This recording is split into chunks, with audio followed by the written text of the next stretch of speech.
Consciousness Experiment Weekly Review, May 8th through 14th, 2011.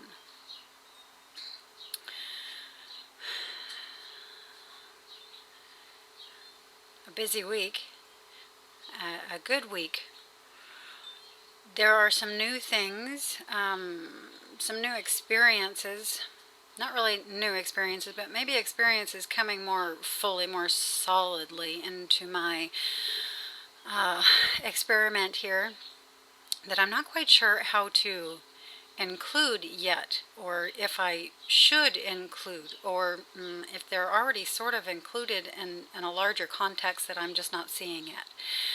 But along with OBEs, astral projections, lucid dreams, I am also now having a variety of contact experiences while in the expanded state and or in the void.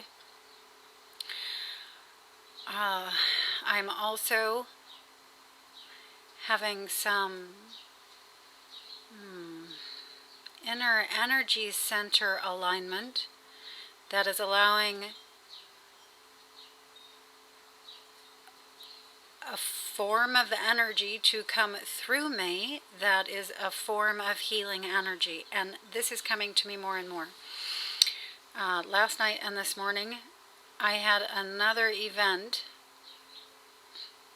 of this involving healing with my dog Charlie Brown.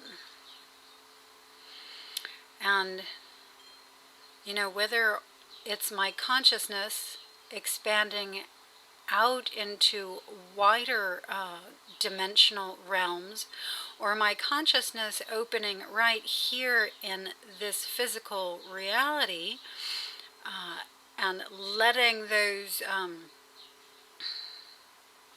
higher vibrational energies, wider consciousnesses through right here, it seems to me that they should all be included. If I began including these, I'd have to say that I'm having experiences many times daily now, but most especially since I've been honing in, you know, paying attention to my own inner system, listening to the feedback my own inner system is giving me about activities I'm involved in, foods that I'm eating, just anything I happen to bring into my system, regardless of what it is.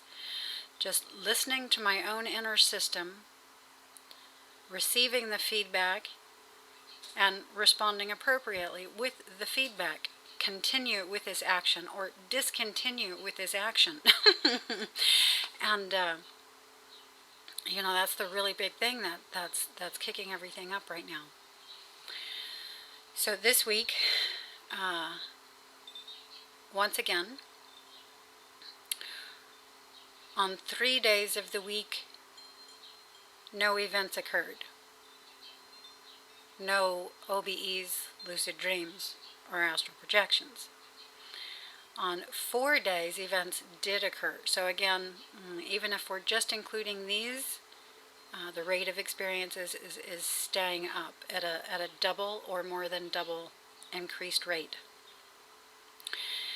If I began including, actually I actually have begun including these contact experiences.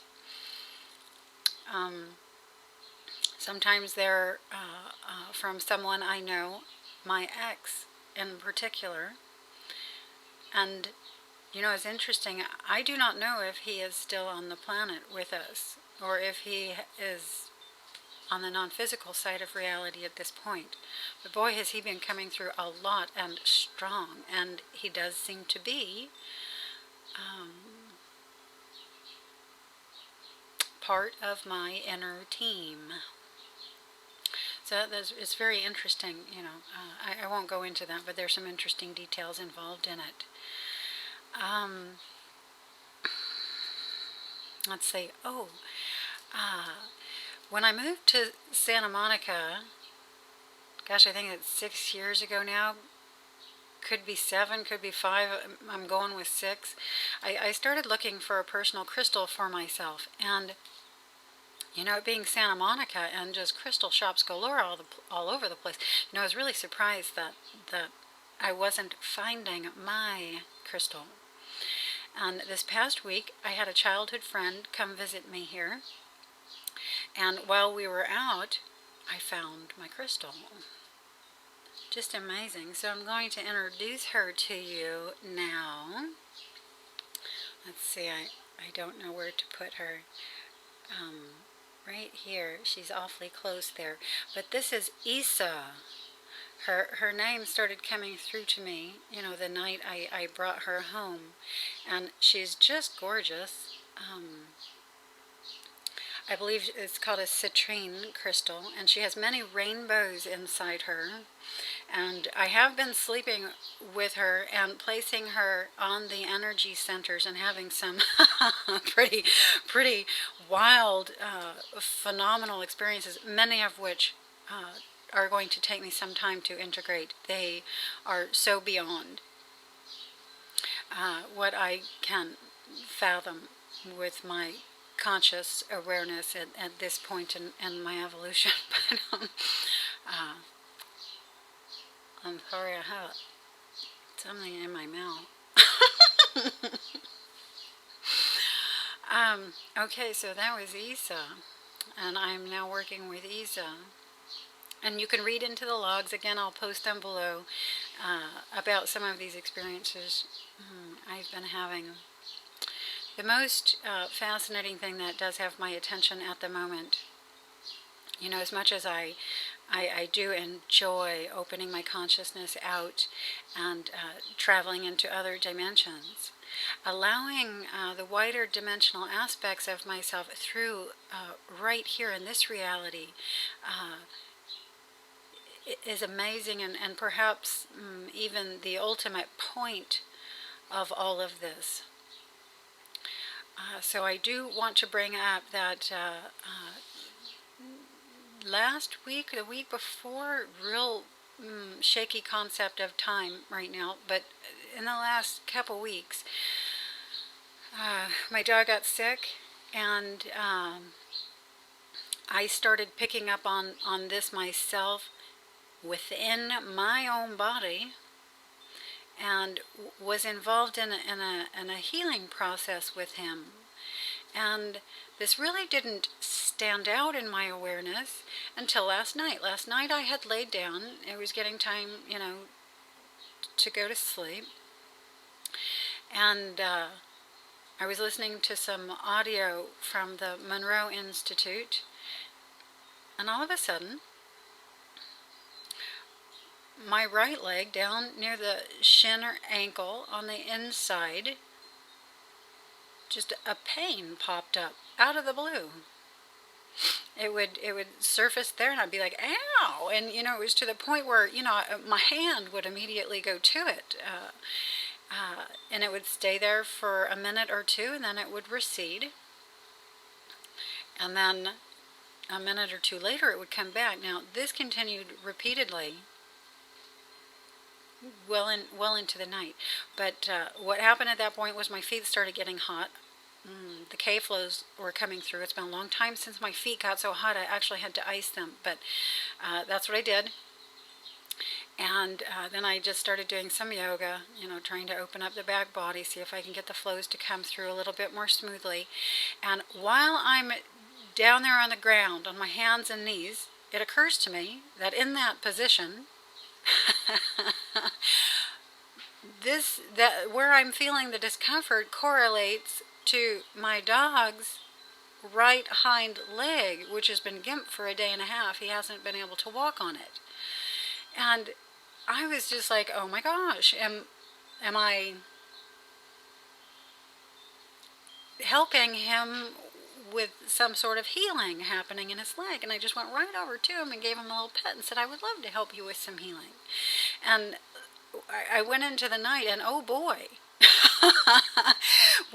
I mean, when things happen like this, like there's no doubt about what's happening, because you've put two and two together, sort of, you know, in the physical reality spectrum before going in. But all through the night, just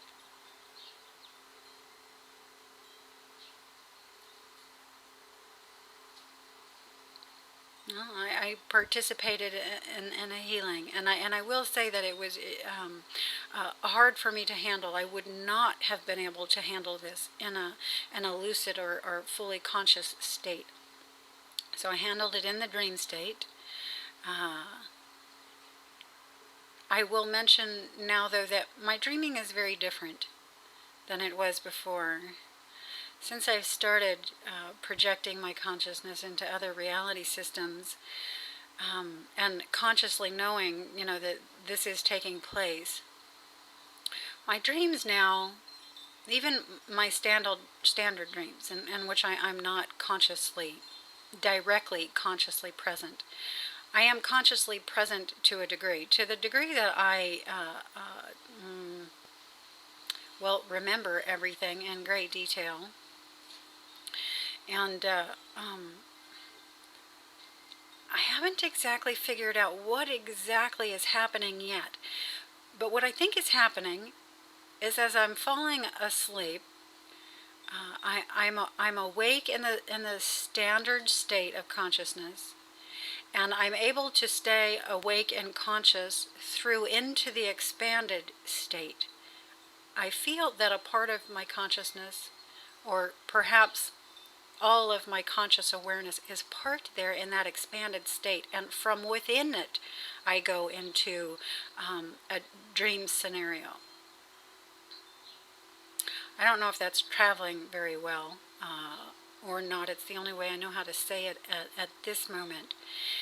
It's not what's happening all the time, or I would remember all of my dream all of the night, every night. But it's happening some of the time. It happened last night. And so I have very vivid awareness of everything that happened in great detail. And again, I would not have been able to handle this directly present with my conscious awareness. It would have been too much, way too much for me to handle. So I do understand why it was given to me to handle in this way for now. But I'm looking forward to seeing the evolution of how that continues to unfold. Okay. I think that's it for this week, and I'll see you again next week.